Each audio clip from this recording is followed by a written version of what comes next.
Don't buy this stock until you watch this analysis. I'm going to lay out the metrics and tell you whether it's a buy or bust. We're going to answer two questions in this video. Is the business any good, and should you buy the stock right now? First, is the business any good? Is it profitable, stable, and most importantly, making you money? In order, the PE ratio deals with the amount of speculation surrounding the business. If it's too high, it means too many investors are speculating on the price and overvaluing it relative to how much it earns. As low as possible is ideal. Earnings growth accounts for the next 5 years the business is slated to grow. Ideally, we want high growth, but this usually comes to a high PE ratio. But high growth means the company is still innovating. Profit margins tell us how efficient the business is at keeping what it makes. We also want this to be high. A high profit margin business is assurance that the business has pricing power and brand name, which builds an economic moat. Return on equity goes hand in hand with profit margins. It tells us how well the company is using its money. You want a high ROE. This fuels higher profit margins, which increases growth. Then there's the dividend yield, which I believe is the most important metric as an investor. A dividend enables you to generate passive income from the company.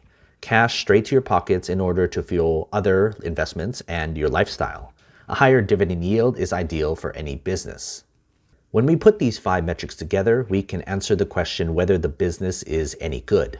A score of 0 means a failed business, and a 10 making it a 1 in a million business. A score of 5 is considered average. This is just one of hundreds of other companies I've graded. If you want access to that spreadsheet, which is updated all the time, join my Patreon. Go to patreon.com/GrowthShares or click on the link in the description. Next, should you buy the stock right now, independent of the business? We all have different investment time horizons, so I split things up based on how long you plan to hold the stock. A short-term investor will look for a low relative strength index, ideally below 30. The holding period of short-term investors are often a month or less.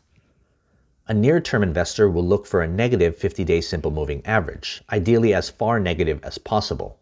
The holding period for near-term investors are often less than 1 year.